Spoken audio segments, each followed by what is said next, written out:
Hello guys, আবার তোমাদের সাথে আমি একটা ব্রাইডাল মেকআপ শেয়ার করতে চলেছি কম বাজেটের মধ্যে ওয়াটারপ্রুফ মেকআপ। তো চলো আমি তোমাদের পরপর স্টেপ বাই স্টেপ বলি। প্রথমে আমি একটা ক্লিনজার দিয়ে মুখটাকে ভালো করে ক্লিন করে নিচ্ছি, এটা অবশ্যই করতে হবে তোমাদের। তারপরে আমি একটা স্পেশালি গরমের জন্যই আমি তোমাদের টেকনিকটা শেখাচ্ছি। তো এরপর আমি একটা কুল ওয়াটার বা বরফ তোমরা ইউজ করে নিতে পারো, যাতে স্কিনটা ঠান্ডা থাকে, তবেই তোমাদের মেকআপটা বসবে। তো এবার আমি দেখতেই পাচ্ছ একটা ময়শ্চারাইজার লাগিয়ে নিয়ে আমি এখানে আইব্রোটা ড্র করতে স্টার্ট করে দিয়েছি। আইব্রো ড্র করার সময় তোমরা আগে ভালো করে আইব্রোটা লাইনিং করে নিয়ে তারপরে ফ্ল্যাপ করে দেবে। তো তোমাদের সাথে গরমে এই টেকনিকটাই আমার শেয়ার করার ছিল। আর তাছাড়াও তোমরা ভিডিওটা স্কিপ করো না, দেখতে থাকো, আরও কিছু টেকনিক আছে যেটা তোমাদের কাজে লাগবে। তো এরপরে আমি কনসিলার দিয়ে আইব্রোটাকে ড্র করে নিচ্ছি ভালো করে। তোমরা বলো যে আমার মেকআপটা তোমাদের কেমন লাগলো। এরপর ভালো করে কনসিলারটাকে ব্লেন্ড করে নিতে হবে। ব্লেন্ড করে নিয়ে ভালো করে তোমরা একটা পাউডার দিয়ে এটাকে সেট করে নেবে, যাতে কোনো ক্রিজ লাইন না থাকে।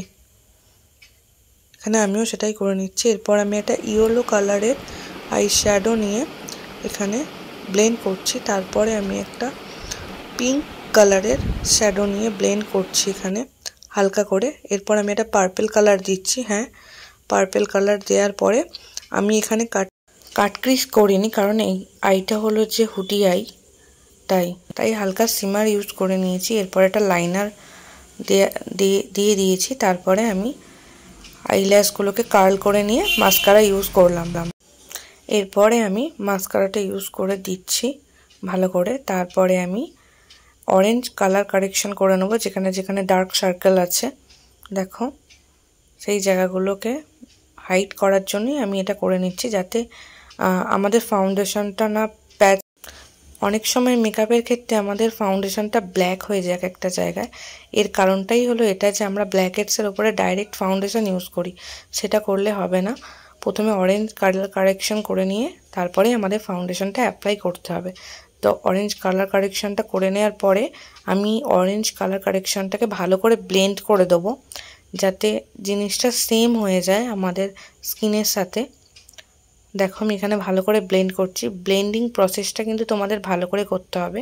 হ্যাঁ, তোমাদের এবার বলি, এই গরমের জন্য আমরা এখানে এটা শুধু ব্লেন্ড করব না, এর ওপরে আমরা একটা পাউডার সেট করে দেবো। দেওয়ার পরে আমরা ফাউন্ডেশন অ্যাপ্লাই করব, যাতে আমাদের কোনোভাবেই ওয়াটারপ্রুফ অ্যান্ড সোয়েট প্রুফ মেকআপটা আমরা করতে পারি। তো দেখো এখানে আমি পাউডার দিয়ে হালকা করে মেকআপ অরেঞ্জ কালার কারেকশনটাকে আমি সেট করে নিচ্ছি। এরপরে আমি ফাউন্ডেশন অ্যাপ্লাই করছি। প্রথমে আমি একটা সেম কালারের স্কিন কালারের ফাউন্ডেশন অ্যাপ্লাই করছি। এরপরে আমি একটা লাইট কালার ফাউন্ডেশন দেবো। কারণ হলো যে তোমরা বলতে পারো যে লাইট কালার কেন দিচ্ছি, সেম কালার নয়। কারণ অনেক সময় বিয়ের ক্ষেত্রে বা ব্রাইডালের ক্ষেত্রে, রিসেপশনের ক্ষেত্রে মেকআপ অনেকটা হাইট হয়ে যায়, মানে সেমই লাগে বা ডার্ক এসে যায়। তো সেই কারণে আমরা একটু লাইট কালার দেবো, যাতে মেকআপটা খুব গ্লো করে। দেখো তোমরা শেষ পর্যন্ত দেখলে তোমরা বুঝতেই পারবে যে কেন লাইট কালার দেওয়া দরকার। তো আমি এখানে দেখো সেম কালার ইউজ করে দেওয়ার পরে আমি এখানে লাইট কালারের একটা ফাউন্ডেশন ইউজ করছি। ফাউন্ডেশনটা ব্লেন্ড করে নেওয়ার পরে বুঝতে পারবো স্কিন কালারেরই ফাউন্ডেশনটা এসে গেছে অনেকটা। তো দেখো তোমরা দেখতে দেখো, ভিডিওটা স্কিপ করো না অবশ্যই। এর মধ্যেই তোমাদের আমি কিছু কিছু টিপস বলে দিচ্ছি, যাতে তোমাদের গরমের জন্য এই মেকআপটা করতে সুবিধা হয়। এবার আমি ব্লেন্ড করে নেবো, ব্লেন্ডারের সাহায্যেই ব্লেন্ড করে নেবো। ব্লেন্ডারটাও পারলে তোমরা একটু কুল ওয়াটার বা বরফের জলে তোমরা একটু ভিজিয়ে রাখার চেষ্টা করবে, যাতে ব্লেন্ডারটাও ঠান্ডা থাকে, তাহলে মেকআপটা করতে সুবিধা হবে। কারণ গরমকালে সোয়েট প্রুফ মেকআপের জন্য এগুলো ইম্পর্টেন্স রুলস, যেগুলো তোমরা ফলো করলে তোমাদের মেকআপটাও হবে sweat proof and waterproof makeup. তো এবার আমি ব্লেন্ড করে নিচ্ছি। অবশ্যই খেয়াল রাখবে ব্লেন্ডিংটা যেন অবশ্যই ঠিকঠাক হয়। ব্লেন্ডিং ঠিকঠাক হলে ক্রিজ লাইনটা পড়বে না। আর ব্লেন্ড করার পরেই আমি এখানে তোমাদের একটা টিপস দেখাবো। দেখো তোমরা সেটা দেখলেই তুমি বুঝতে পারবে। তোমরা কি প্রোডাক্ট ইউজ করবে বা সেম কালার ইউজ করবে কিনা সেটা তোমাদের নিজস্ব ব্যাপার, ঠিক আছে, কিন্তু মেকআপটা কিভাবে করবে প্রসিডিওরটা সেটা তোমাদের আমি বোঝানোর চেষ্টা করছি। তোমরা কতটা বুঝতে পারছো আমাকে কমেন্ট করো। এরপর আমি একটা কনসিলার ইউজ করে নিচ্ছি। দেখো কনসিলারটা ইউজ করে নিচ্ছি, এটাও আমাদেরকে ব্লেন্ড করে নিতে হবে ভালো করে।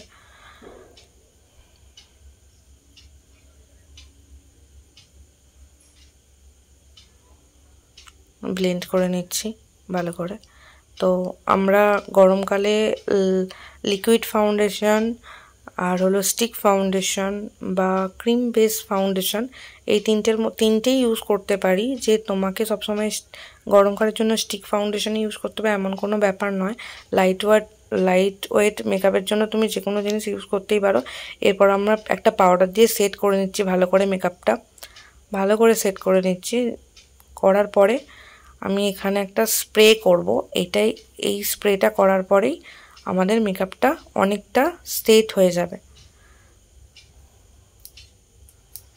দেখো পাউডারটা ভালো করে সব জায়গায় লাগিয়ে নেবে আর মেকআপটা ভালো করে ফাউন্ডেশনটা বসে। তো এইভাবেই সেট করে নিয়েছি।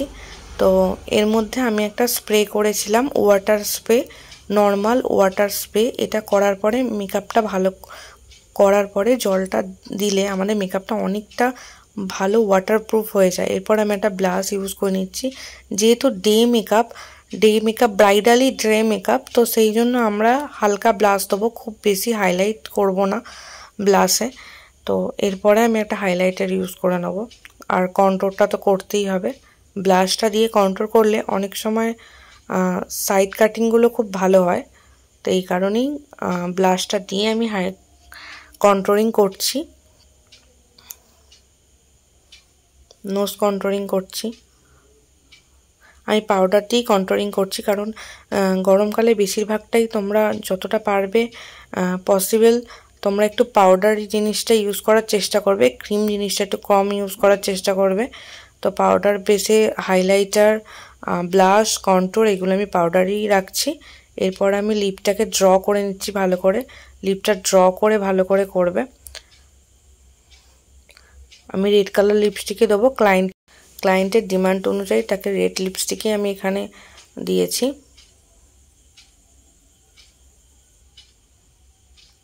তো প্রথমে তোমরা একটা লিপ ড্র ব্রাশ নিয়ে লিপটাকে ড্র করে তারপরে লিপস্টিকটাকে ইউজ করবে। দেখো আমি ড্র করে নিয়েছি, এরপর আমি লিপস্টিকটাকে ইউজ করছি। এখনও মেকআপটা কিন্তু কমপ্লিট হয়নি, ওয়েট।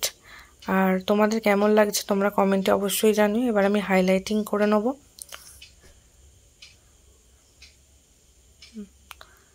দেখো আমি হাইলাইটিং করে নিচ্ছি।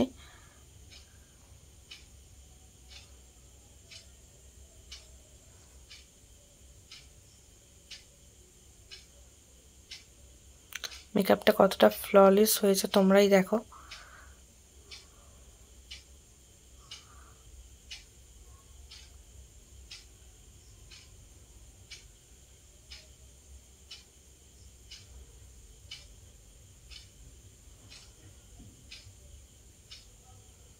আর তোমরা অবশ্যই জানিও আমার মেকআপের মধ্যে তোমাদের কি ভালো লাগলো আর কি খারাপ লাগলো, দুটোই অবশ্যই আমাকে কমেন্টে জানিও। আমি এখানে ফোরহেড, আইব্রোজ সব জায়গায় হাইলাইটিং করে নিচ্ছি ভালো করে।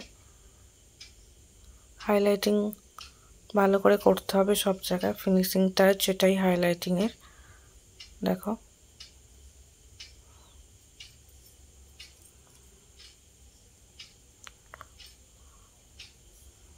এরপরে আমি লোয়ার লাইনে কাজল পরিয়ে আইটাকে কমপ্লিট করব। আমি এখানে কাজলটা দিয়ে নিচ্ছি। কাজলটা দিয়ে আমি শ্যাডো দিয়ে এটাকে স্মাচ করে নেবো, যাতে ভালো করে কাজলটাকে স্মাচ করে এর ওপরে ব্ল্যাক শ্যাডো দিয়ে জিনিসটাকে ব্লেন্ড করে নেব। দেখো আমি এখানে ব্ল্যাক শ্যাডো দিয়ে ব্লেন্ড করে নিচ্ছি ভালো করে।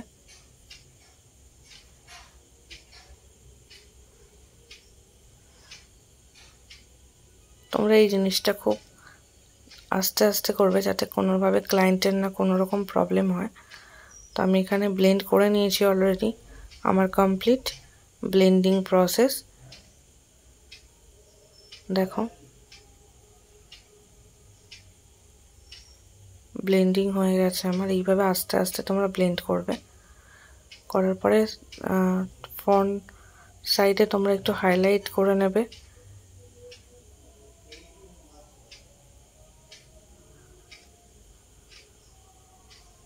হাইলাইট করার পর আমি দেখো এখানে কাজলটাকে টানছি। এইভাবেই তোমরা আস্তে করে টেনে স্মাচ করে দেবে যাতে দেখতে খুব সুন্দর লাগে। দেখো এইভাবে তোমরা জিনিসটাকে প্রসেসটা ফলো করলেই তোমাদেরও হবে এই জিনিসটা আস্তে আস্তে।